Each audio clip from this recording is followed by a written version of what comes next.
Hi,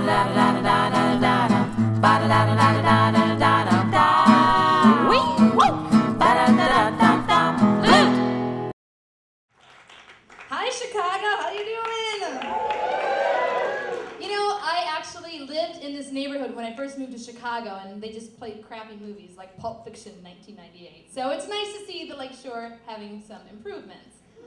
Around here, I really couldn't afford to buy because I'm not that fancy. So when it came time for me to buy a condo, I had to go up north. Because you know what? Yo mama's so poor, she thinks that her bench is her summer home, and she thinks her dumpster is her winter home. That's not all. Yo mama's so poor, she thinks her cardboard box is a condominium, and she's gonna make it pay assessments. Yo mama's so poor, she had to buy a condo in Uptown.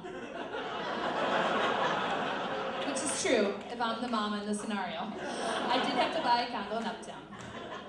Unfortunately, I could not afford a condo on my own, so I hooked up with my roommate Andy, and he is my third gay roommate in 5 years. But I finally got one to commit. Yeah! I'm a big old fag hag, and I got a gay husband, and our names are both on the title. So ladies, if you're wondering, I just say to you, just keep trying. They're out there. Gay husbands, they're just waiting for you. And then when you buy a condo together, you can register for gifts at like biggaydick.com or I'm a fag hag hag fag.com, and you get lots of good presents. You know what's funny about when you're looking for condos, you kind of are aware of the neighborhood you want to be in. And I had one rule for when we were looking. Like, we could look wherever we wanted, but if there is a man out on the street in his pajamas with a top hat, sitting in a wheelchair and walking across, using his feet across the street, we're not living there. We refused to live there. That was my one qualification. And if you live, I do kind of live near sort of the headquarters of all this. I live in Uptown, and the headquarters are like Lawrence and Broadway. There's like a parade of these men, and they're like, hey, what do you want to do? I don't know, you want to be crazy? Yeah, let's get the crazy hippie. He'll put on his tie-dye. Should I wear my flannel shirt? Sure. What about pants? You don't need no pants.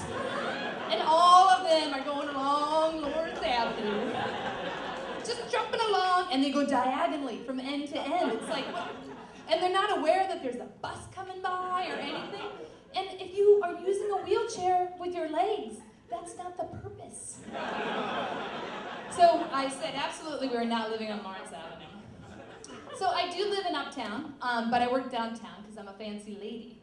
And sometimes I'm afraid that men might think that I'm not qualified for my job, so I like to wear a lady tie. It confuses them. You say to them, oh, they're like, well, she doesn't have a tie. Oh, look, she's got a lady tie. I can do some business and then have fun at night. I also know I'm a lady because I have a pink phone. And it's hard for me to text, so I always screw up my texts. And when I go to cancel them, this weird thing happens because it's always like, let us meet you at the impeachment, which means, you know, let's meet at Hopley.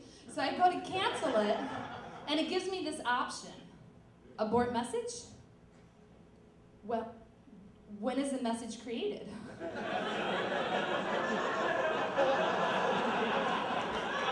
Does the message have a soul? I didn't think I could make messages. I thought I was too old. Sometimes phones break and they make messages. Would Sarah Palin choose to abort this message? This message isn't perfect. But I'm a woman, it's my phone, my choice. You know what I say? Yo, mama's so Democrat, she tried to abort